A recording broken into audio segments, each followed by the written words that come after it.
이 시간 함께 보실 하나님 말씀은 요한복음 4장입니다. 요한복음 4장 말씀을 함께 교독하시겠습니다. 제가 먼저 봅니다. 예수의 제자를 삼고 세례를 주는 것이 요한보다 많다 하는 말을 바리새인들이 들은 줄을 주께서 아신지라. 유대를 떠나사 다시 갈릴리로 가실새 사마리아에 있는 수가라는 동네에 이르시니 야곱이 그 아들 요셉에게 준 땅이 가깝고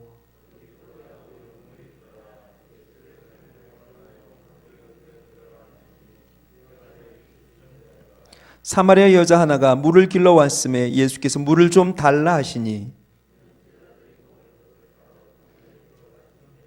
사마리아 여자가 가로되 당신은 유대인으로서 어찌하여 사마리아 여자 나에게 물을 달라 하나이까 하니 이는 유대인이 사마리아인과 상종치 아니함이로라.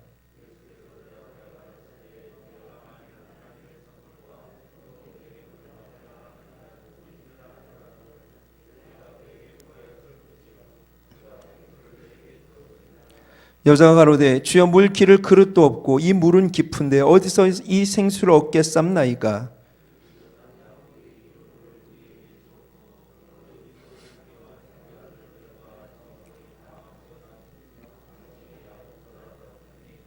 예수께서 대답하여 가라사대 이 물을 먹는 자마다 다시 목마르려니와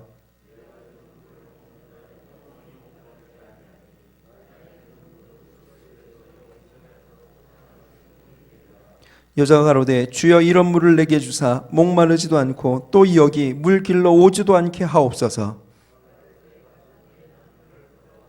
여자가 대답하여 가로되 나는 남편이 없나이다. 예수께서 가라사대 내가 남편이 없다는 말이 옳도다.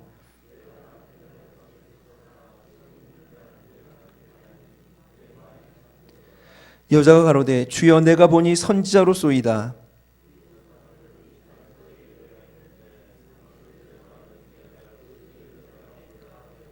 예수께서 가라사대 여자여 내 말을 믿으라. 이 산에서도 말고 예루살렘에서도 말고 너희가 아버지께 예배할 때가 이르리라.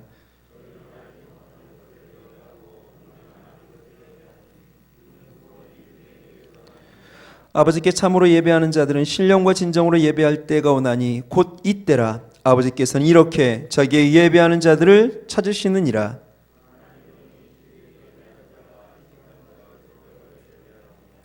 여자가 가로되 메시아 곧 그리스도라 하는 이가 오실 줄을 내가 아노니 그가 오시면 모든 것을 우리에게 고하시리이다. 이때 제자들이 돌아와서 예수께서 여자와 말씀하시는 것을 이상히 여겼으나 무엇을 구하시나이까 어찌하여 저와 말씀하시나이까 묻는 이가 없더라. 나의 행한 모든 일을 내게 말한 사람을 와보라. 이는 그리스도가 아니냐 하니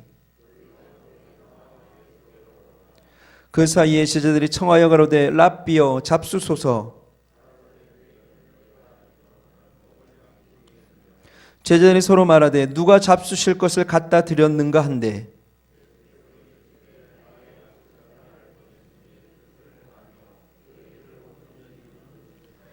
너희가 넉 달이 지나야 추수할 때가 이르겠다 하지 아니하느냐. 내가 너희에게 이르노니 눈을 들어 밭을 보라. 희어져 추수하게 되었도다.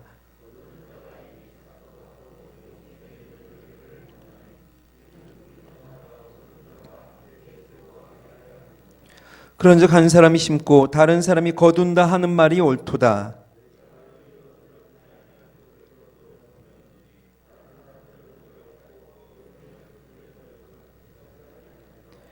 여자의 말이 그가 나의 행한 모든 것을 내게 말하였다 증거하므로 그 동리 중에 많은 사마리아인이 예수를 믿은지라.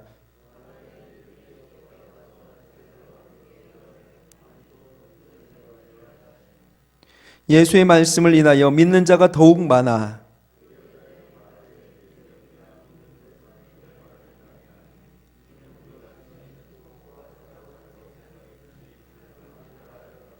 이틀이 지나매 예수께서 거기를 떠나 갈릴리로 가시며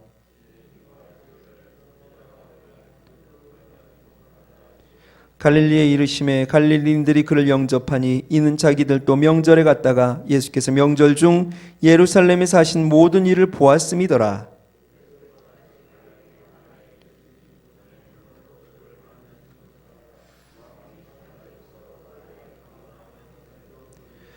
그가 예수께서 유대로부터 갈릴리에 오심을 듣고 가서 청하되 내려오셔서 내 아들의 병을 고쳐 주소서 하니 저가 거의 죽게 되었음이라.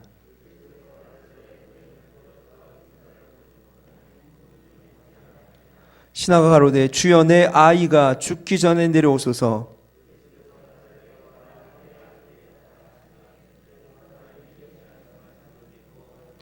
내려가는 길에서 그 종들이 오다가 만나서 아이가 살았다 하거늘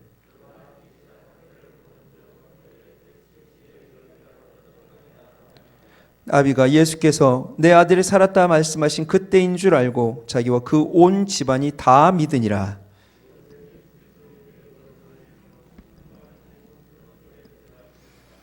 아멘. 요한복음 4장 말씀입니다. 우리 앞부분에는 사마리아 여인에 대한 이야기가 나오고 뒷부분에는 왕의 신하에 대한 이야기가 나옵니다. 오늘은 뒷부분에 있는 왕의 신하에 대한 이야기를 좀 나누려고 합니다. 왕의 신하가 나옵니다. 가버나움에서 갈릴리 가나로 달려옵니다. 대략 32km 정도 됩니다. 사람이 위기에 처하면 지푸라기라도 잡고 싶어 합니다.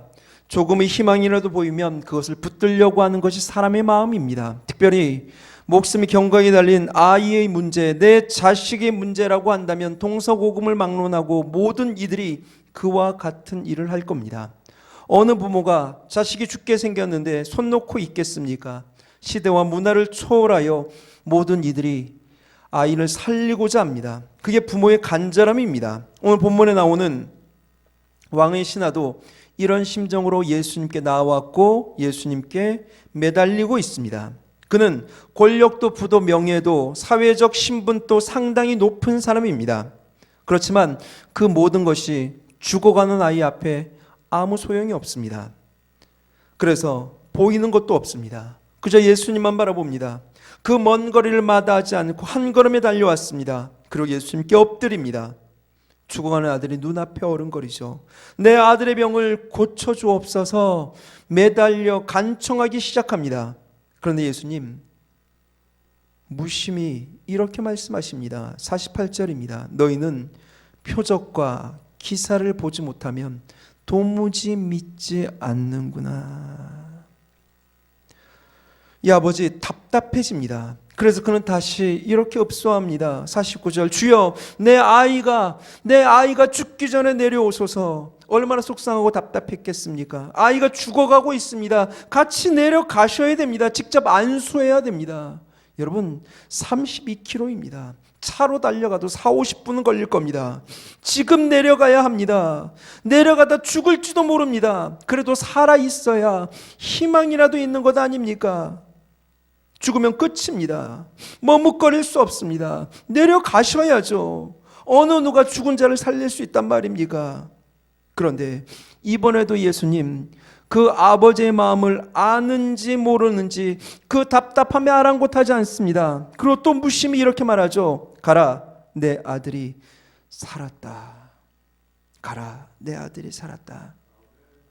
왕의 신하는 아마도 예수님께서 같이 내려가 아이 머리에 손을 얹고 안수하길 기다렸을 겁니다. 병을 향하여 죽음을 향하여 꾸짖어 내어 쫓아 살려내는 것을 상상했을 것입니다. 그런데 이 말씀은 뭡니까? 아이 살았어. 호들갑 그만 떨어. 야, 니 혼자 내려가. 나 안 내려갈 거야. 이런 내용 아닙니까? 그 자리에서 기도도 하지 않았습니다. 안수도 하지 않았습니다. 아이의 상황이 어떤지, 아이의 이름이 어떤지, 아이의 형편이 처지가 어떤지 묻지도 않으셨습니다. 그러면서 가랍니다. 이 아버지 왕의 신하입니다. 높은 직급의 명예도 지위도 있는 사람입니다. 이런 취급 받아본 적 없었을 겁니다. 또 이런 취급 받아서도 안 되는 양반 아닙니까? 못 견딜 겁니다. 그런데 이 말을 들은 아버지가 놀랍게도 오늘 본문 50절은 이렇게 말합니다. 그 사람이 예수의 하신 말씀을 믿고 가더니, 그 사람이 예수의 하신 말씀을 믿고 가더니라고 말을 합니다. 서운함과 실망감에 낭망하여 내려간 것이 아닙니다. 끓어오는 화를 억누르고 분노로 치를 떨며 어쩔 수 없이 그렇게 씩씩거리며 내려간 것 아닙니다. 믿고 갔답니다. 밤이 맞도록 수고하였지만 어떤 수확도 없었던 베드로가 주의 말씀을 의지하여 배 우편에 금을 던지는 심정이 아니었을까요? 요단의 창이람 가운데서도 법궤를 앞세우고 건넜던 여호수아의 마음이 이랬을 것 같습니다. 저는 이 아버지가 어떻게 이런 믿음을 소유하게 됐는지는 잘 모르겠습니다. 그렇지만 예수님은 그의 믿음을 보셨습니다. 믿고 내려가는 그 길에서 아이의 아버지는 자기 종들을 만납니다. 아이가 살아난 이야기를 듣습니다. 여러분이 만약 이 아버지라고 한다면 살아났다는 그 소식을 듣고 어떻게 하시겠습니까? 너무 기뻐서 한 걸음이라도 달려가지 않겠습니까? 확인하고 싶지 않겠습니까? 그런데 그는 정말 믿었습니다. 호들갑을 떨지 않습니다. 그 낳기 시작한 때를 묻습니다. 그리고는 자기와 그 온 집안이 예수님을 받아들이고 믿게 됩니다. 믿음에서 믿음으로 이어진 겁니다. 여러분, 믿음은 배움이나 경험, 어떤 능력에서 나오지 않습니다. 믿음은 믿음으로 말미암습니다. 그래서 로마서 1장 17절은 이렇게 말합니다. 복음에는 하나님의 의가 나타나서 믿음으로 믿음에 이르게 하나니, 믿음으로 믿음에 이르게 하나니.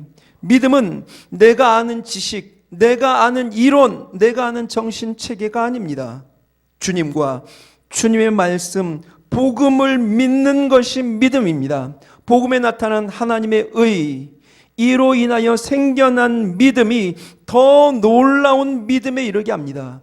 예수의 말씀만 듣고 믿고 순종하여 홀로 지불에 내려갈 수 있었던 그 믿음이 아들이 낳는 기적을 만들어냈습니다.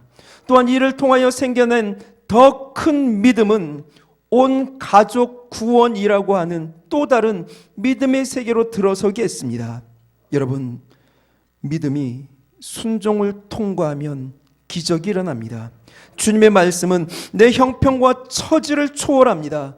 말씀을 붙잡으십시오. 하나님의 말씀엔 창조의 능력이 있습니다. 부활의 능력이 있습니다. 말씀을 가지고 선포하며 살아내십시오. 말씀대로 이루어지는 역사를 눈으로 목도하게 될 줄 믿습니다.